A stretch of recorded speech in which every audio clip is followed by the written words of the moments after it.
Hello, hello, hello, Wumbles Hive, and Happy New Year to you all. I hope you had a wonderful Christmas period and the best turnover of the year. So, I apologise for a missing week there.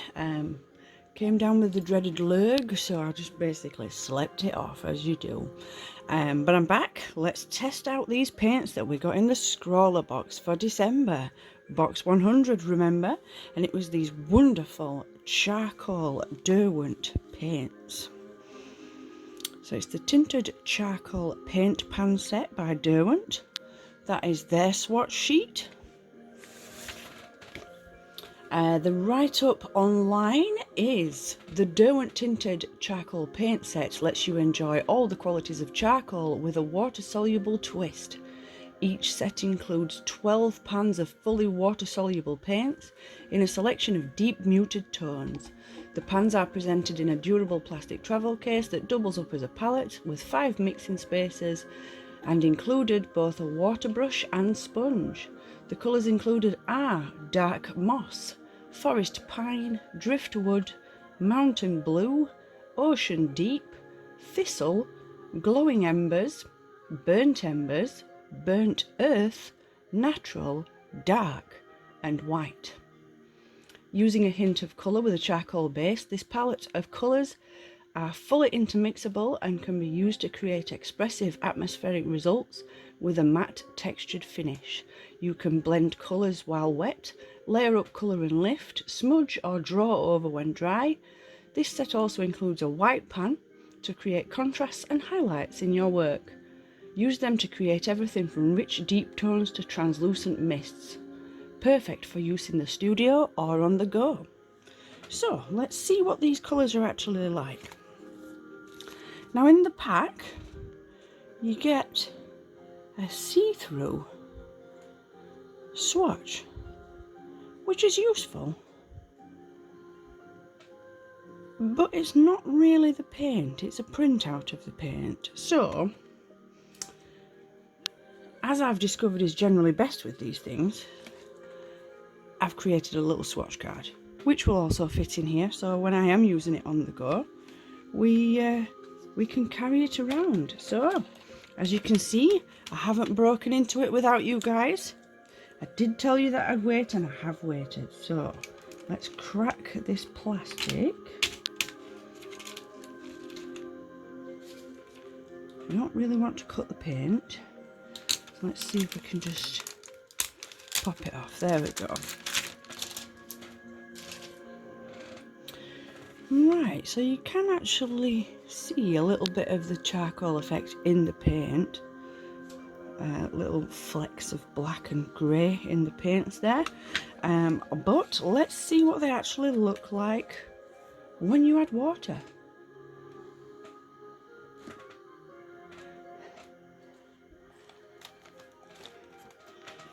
Right, so this is one of my Fumu paint brushes. So we'll just get it wet, make sure it's fully clean. We don't want to be getting any fake colours. A little bit of kitchen paper to dab on.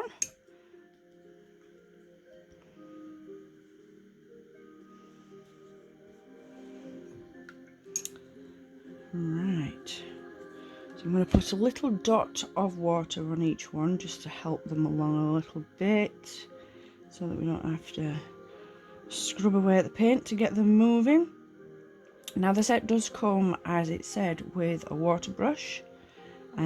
But to be honest, I've used these water brushes before, they are excellent, and I'm going to save it for when I'm out and about doing my plein air work.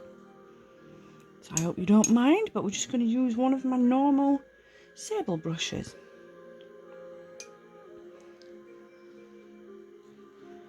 So the first one is dark moss. So I'm anticipating a green, and it doesn't look like it's coming up a green colour. So let's see how this one lays down.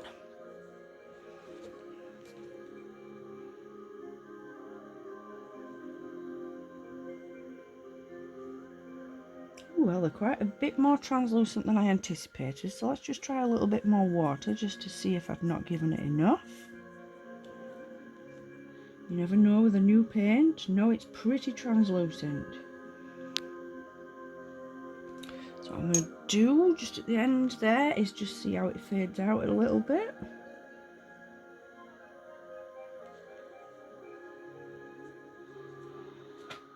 So it's a sort of greeny grey, which is kind of what I was expecting, and I don't know if you can see, but the paint has literally sucked the water right in. So that's an interesting effect. Just going to have another little spin just to see if we can get any more pigment out of it. No, so I think if you're wanting to get a deeper tone with these, you're probably going to have to layer the colour.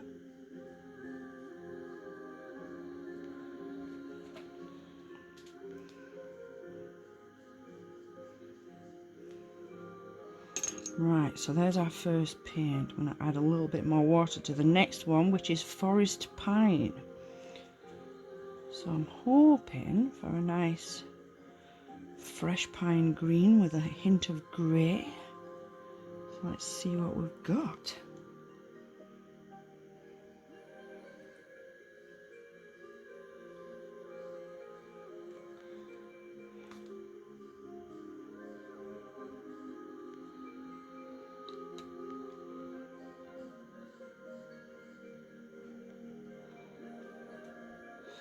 Right, and again, it is eating all the paints, all of the paints that I've just put water on have literally eaten the water.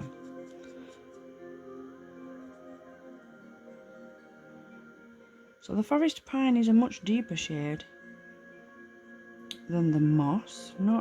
Way deeper than I were expecting, to be fair.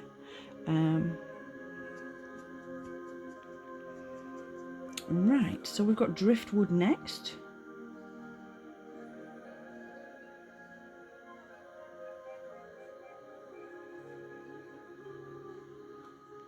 So I'm trying to get out of the habit of being pedantic and filling in the whole box, but it takes some doing, people.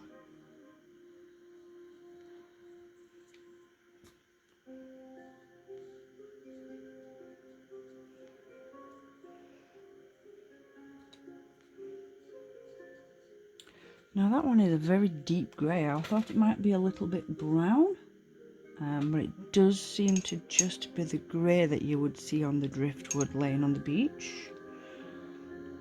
The next one is Mountain Blue.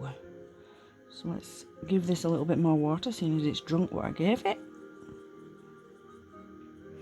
Squiggle it about a little bit, see what we can get.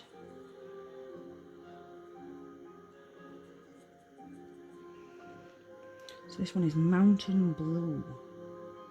Oh, now that's a nice shade. Oh yeah, that's a storm coming in over the sea. Or the mountains, I imagine. Not many mountains where I live though, so I have to go by what I've seen. It reminds me of a storm over the sea. So let's see if we can put a little bit darker at the beginning.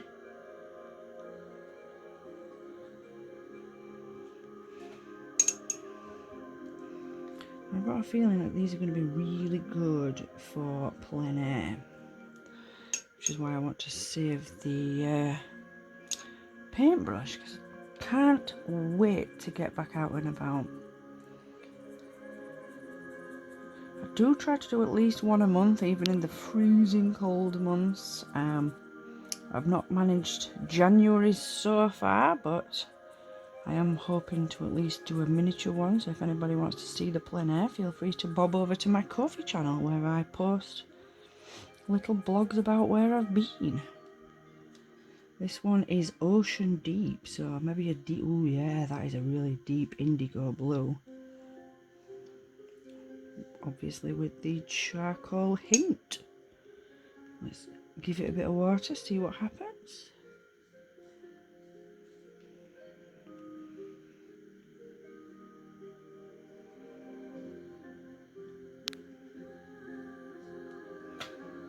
Oh yeah, that one's nice.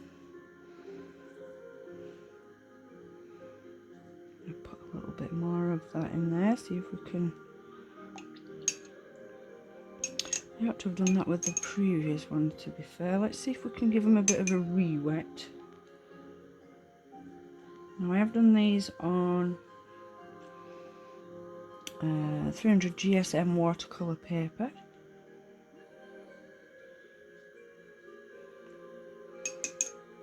And these are granulating paints, so this is why I've just given it a bit of extra water, and I'm just throwing on some strong colour at the beginning just to see how it spreads out.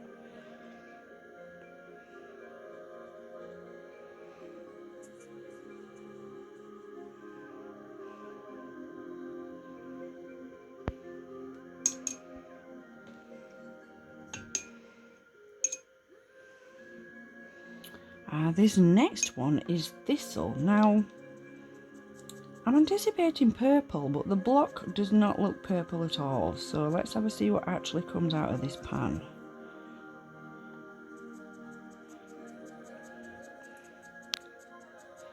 In the pan it kind of looks a green colour, but Thistle's a purple, so... Oh, it is a purple. Oh yeah, that is a nice colour. I would probably have said heather more than thistle, but yeah, this is a nice colour.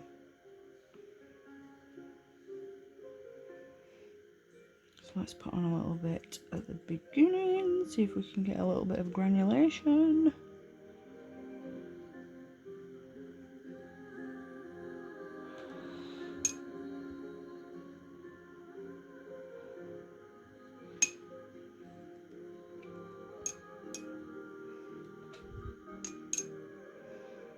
Oh, that is nice. That's a really nice shade. So the next one is Glowing Embers. Now, according to the write-up, this is the featured artist's favourite shade. So let's have a see what this is.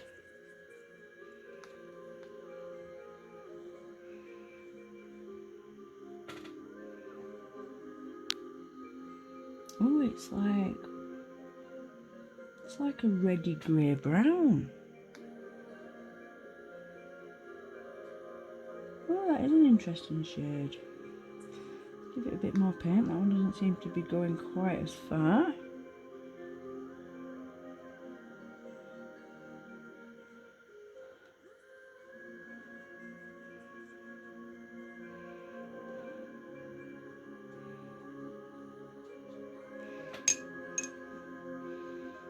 That is an interesting shade. I will obviously give you guys a close-up shortly.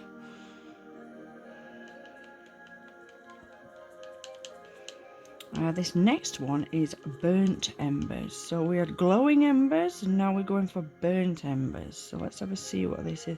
This is the thirstiest paint I've ever used. It's literally sucking in a full paintbrush of water every time I give it a drink.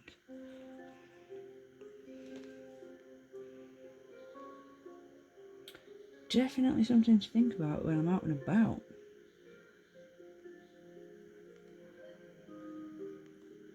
Got visions of being halfway through a painting and running out of water.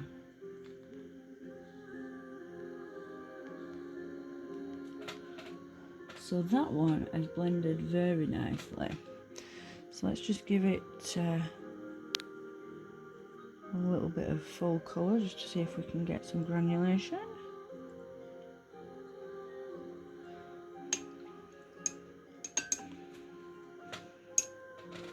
So I'd say that was like a deep purple brown. And this next one is Burnt Earth. Now I'm imagining a dirt colour, but I don't think I know what burnt dirt looks like, so I'm sure we'll find out in a minute.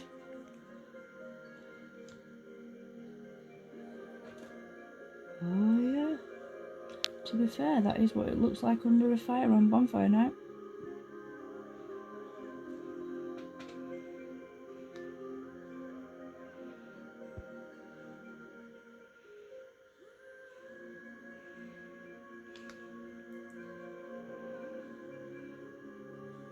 Some companies go crazy and call the paints and pigments really strange things, but I always find that Derwent likes to call them exactly what it looks like.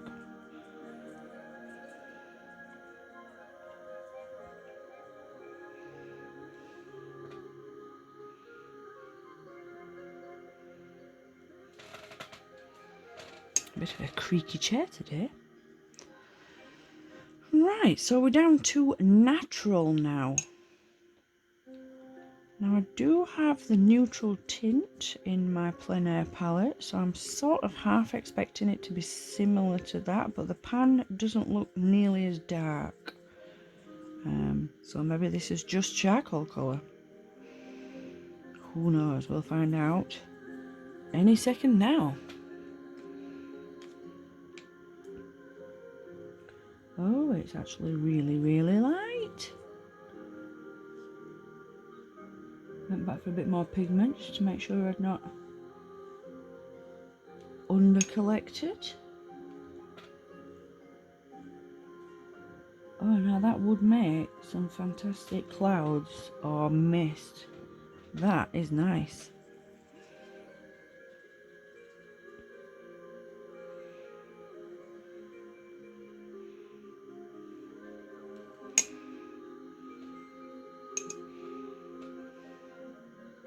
So the next one is dark.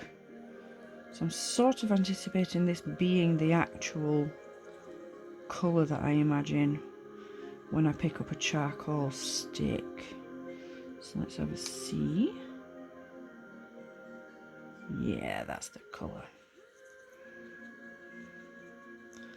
Now, a positive side effect of these paints eating water is that when I put my hand on top of the palette whilst I'm swatching, I'm not getting a dirty wet hand because all the water's gone right into the paint.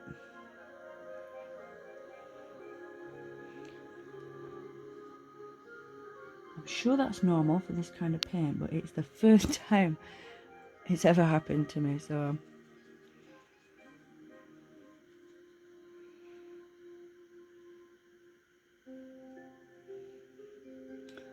it's kind of interesting in my world. Now, I don't imagine you're going to be able to see much for this one, because we're on white. Oh, it does seem quite a strong white though. That's interesting.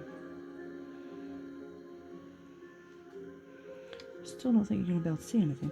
In fact, what I should have done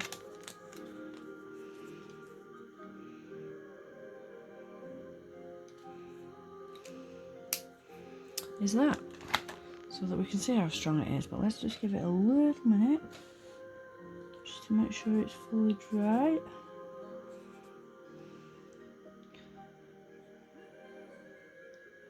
Now, the white paint isn't drying as fast as the rest, so I'm going to assume that it's the actual charcoal that's eating the paint. Eating the paint. Eee, can't take me anywhere. Eating the water.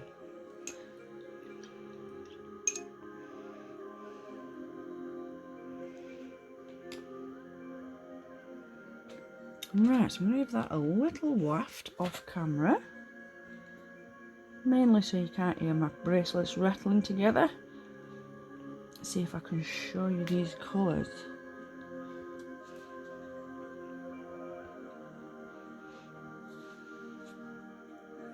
Well, these are actually quite a bit more pigmented than I had thought they would be.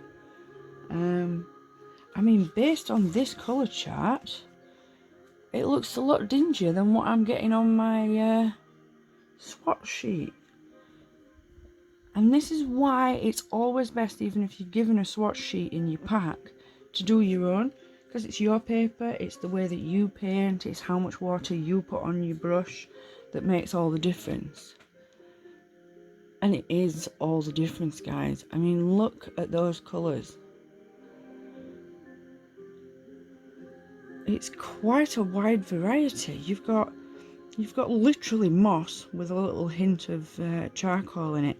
This is much more translucent than I anticipated for the forest pine. But imagine a pine tree with frost on it, and that's the colour that I'm getting. Driftwood is the exact same colour as what you'd see on a beach.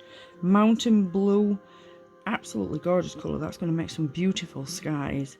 Ocean deep, I did anticipate a little bit more blue, but I can see where they're coming from with that one. Thistle, that is a gorgeous, deep, heathery purple. And when I go up on the Peak District, that will be, well, this one and these two colours will be absolutely perfect. So Glowing Embers, the featured artist's favourite, is a sort of a lilac grey colour. Burnt Embers, I did say at the time that it looked purpley brown, and it is. Now Burnt Earth, I would say that that is a deep burnt umber with the added charcoal. And then the two natural and dark colours here, I think they are like straight water-based charcoal. I forget the way to describe it, but it's part graphite, part charcoal pens, and they do come out this lighter grey colour, whereas the actual charcoal sticks come out the deep black. And this white is going to be interesting, because it is actually destroying some of the dot there, and that is a pure black fine liner. So it does look like it's going to be able to go over the paints a little bit. Maybe we could try that. Let's just have a see what happens if we put a little bit on the corners of the paints themselves.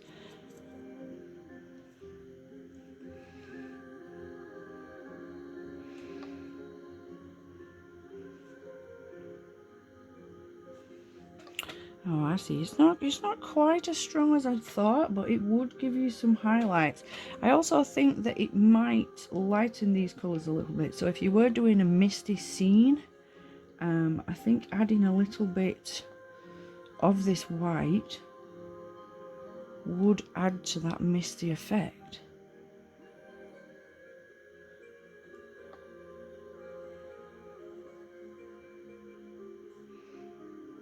So I'm just putting a little dot on. Oh my goodness. Oh my goodness, guys. Look at the massive patterning and granulation that's happened in that dark one. That is incredible. I'm sort of loath to put the white dot in the corner, but I did say that I would, so I'm gonna have to.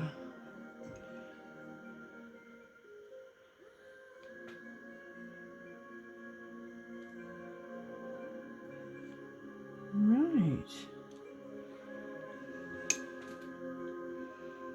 So it is actually drying quite strongly over the top.